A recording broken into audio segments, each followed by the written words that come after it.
Good afternoon and welcome to another amazing episode of Peace Zone with Peace Ambassadors on your favorite channel, Kaftan TV Abuja. And as I always ask you, how are you doing today? I want to believe that this season of transition and every other thing going on in the country, Nigeria, Africa, I think Africa celebrated African Union's Day yesterday, and all the things happening around the world. I want to believe that you're becoming peaceful with yourself, others, and the environment. Hope you're ensuring justice, security, and development in your spaces. I'm Moses Abolade, your peace building facilitator and host. Notably, Peace Zone, as I said last week, we need partners like you to join this show so that we can make it sustainable. You to join as a sponsor or to advertise your affordable prices. It is important that you do this so that we can sustain this program and ensure that peace reign within your space. And you can do it by reaching out to Peace Education and Practice Network or Kaftan TV through +238 109 or ppepnet@gmail.com or info@thepepnet.org. Last week I will be doing a recap. Last week we discussed Southern Kaduna conflict, and we did that looking at the root causes. Just like you know, on this show we pay attention to what are the root causes of a particular crisis situation, who are the actors, and what are the things the actors can do differently. I will look at the responses of the government, either the state or the federal level, at different levels, to see what they are doing. Also look at non-state actors to see how they would have managed it better and how they can do more so that they can alleviate that situation from the people affected in different places, to see how they can transfer them from conflict situations to a peace zone where we are right now. And I want to believe that you are doing that too in your own little way. So as a peace person, you by now on this show, the idea is that by now you should be a peace builder. So you are taking actions in different capacity to become a peace builder. So we started a series 2 weeks ago looking at the situation of conflict, or the conflict situation in northern Nigeria, and that is to tell you that we are concerned about what is going on in our space here in Nigeria. We have looked at what is happening in Sudan. We have looked at what is happening globally. And the idea is that in all this, you are learning something. You are looking at how best to manage conflict, how best to address issues of violence in your spaces. And I believe by doing that, you will have more to do when it comes to security, when it comes to development and changing the situation, which we call conflict transformation, and we'll be discussing that as we continue. Today is a special day, but before we do that, we'll go on a short break, and when we come back, we'll be doing justice to some major issues in peace building. Thank you very much. Stay glued. You're welcome back to another edition of Peace Zone with Peace Ambassadors, and as we always do, and I told you earlier, we'll be having a wonderful time discussing issues, conflict situations in northern Nigeria. And our guest, though having challenges to join us via a phone call because he's currently in Jos, and we're trying to see how we can get him to give us a first-hand information as regards what's going on in Plateau State. What we are looking at today should be the conflict situation in Plateau State, and based on what we have seen recently as regards the report, showing us from what Christian Association of Nigeria said, there has been a warning against the reprisal attack that happened on the 15th of May 2023, where we see continued killings in Mangu and Riyom local government areas of Plateau State, and we have seen the report stated that over 130 persons have been killed in the past week, and 1,000 buildings burnt, and 22 villages affected. Now, Plateau State is, as we all know it, Plateau State is described as the home of peace and tourism. And since then, there has been seemingly peace before now, but since early 2000, I know most of you are aware that there has been a lot of challenges when it comes to crisis, from ranging from either herdsmen killing and communal clashes, and this has been going on for a while. So we'll be discussing while we're waiting for our guest. We hope that he joins in before the end of the show. However, I will want you to have this opportunity also to reach out to us. You can call in to +23 +234 8109 661 to share your view about what you know is currently going on as regards this issue. And we'll just be discussing. I'll be discussing in view of how it is as a peace builder, what we are looking at, and what are the primary causes that have affected this conflict to have lingered this long. However, while we are waiting for our guest, we hope he comes on. But in that space of time, we've been doing something as regards northern situation of conflict in northern Nigeria. I would just want us to also do a recap to look at what exactly has been befalling most of the states, especially when it comes to issues of either herdsmen killings that has been happening between either indigenous, just like we discussed with Elisha last week, where he explained to us that most of these killings are product of what the fight for supremacy of overland. But in the view of it, it moved from just being a tussle for land ownership to the issues around ethnic violence.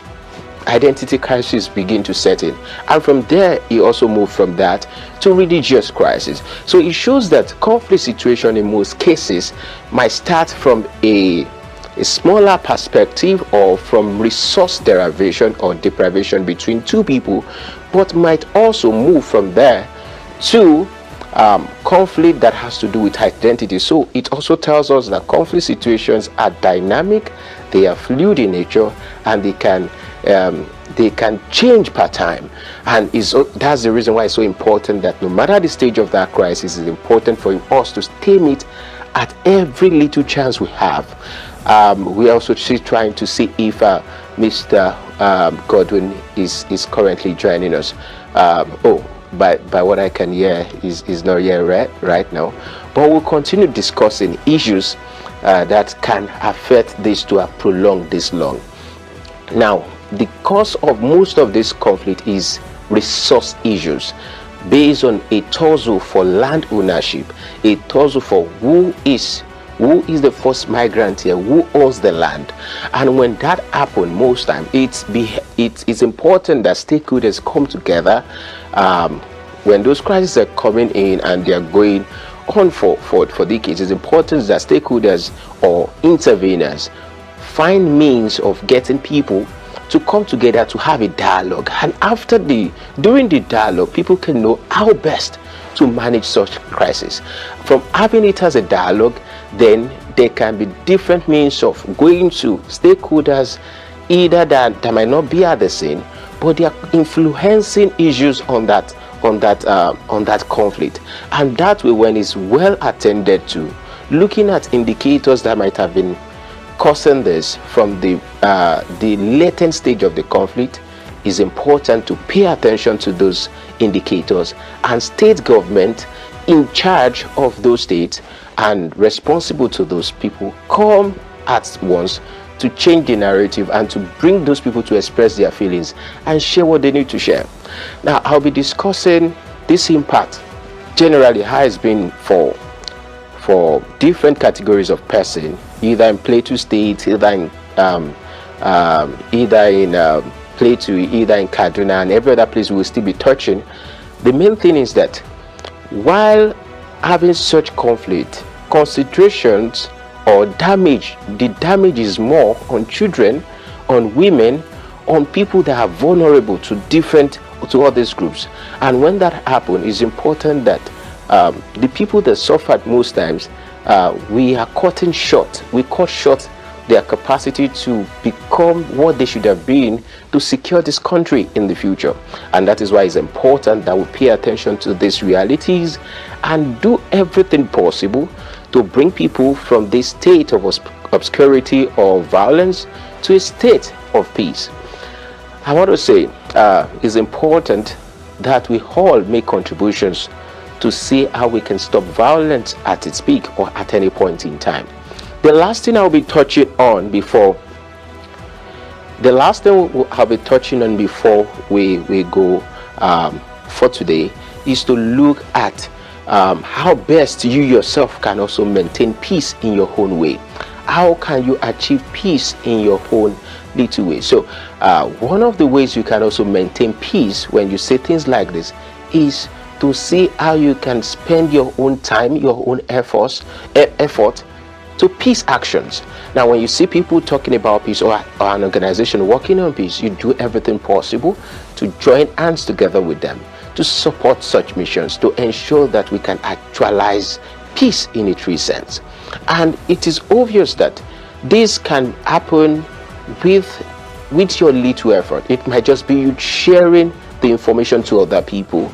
I always say that sharing opportunities or sharing peace content is also an act of peace. So when you do that, instead of sharing wrong information, instead of sharing fake news, instead of sharing insensitive content on social media, it will be very good that you do all you can within your best to share resourceful messages. This way we will go far in achieving the peace we are looking out for. And it's also important that when people are in violent conflict, when you see yourself in a conflict situation, you stop, you take your time to think about the situation before you react to that situation. Because most of the time when we are affected with conflict situation, we don't always stop to think about what will the consequences of my actions be. What will be the consequences when I take guns and I begin to shoot the other person or kill the other person? What will the repercussion be on myself?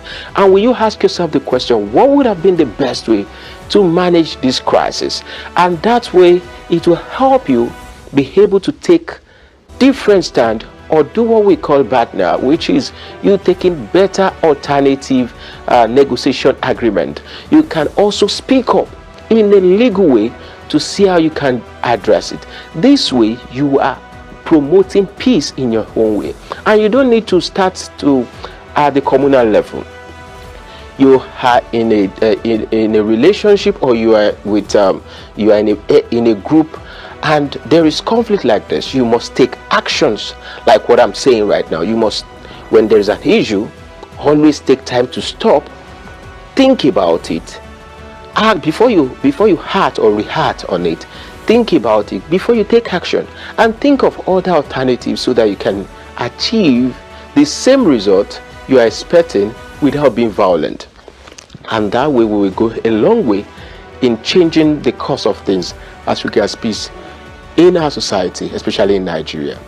And I want to say, before we end it for this particular edition, it's important we all pay attention to issues of peace. And this, I must say, peace is a multidisciplinary concern, meaning no matter your discipline, either you are an engineer, either you are a doctor, either you are a geographer, you are all connected to peace building. Because if there's no peace in the land, you won't be able to practice. Because if there's no peace wherever you are, it will be very difficult for you to take action or do other things you ought to do. Even as a businessman, peace is integral to you, and that is why it's important that we pay attention to peace in itself. I want to say special appreciation goes to everyone that has made this episode a success. We are sorry for our guest that couldn't join us. I think he's a connection concern, but I'm so sure that we will find every means to bring him again on another episode to discuss properly on the conflict crisis in Plateau State and see how we can look at stakeholders reaching a resolution. Thank you very much for joining me. Special thanks to Captain TV management team. Special thanks to PepNet management team, and special thanks to Peace Zone project crew and all peace builders doing amazing work in different parts of the world. We want to say thank you for all you do. I want to say that your work is having great impact on different people. Join us again next time on another interesting episode of Peace Zone on Captain TV. Ensure you stay safe, you stay peaceful, and stay developed. I am Moses Abolade. Thank you for watching.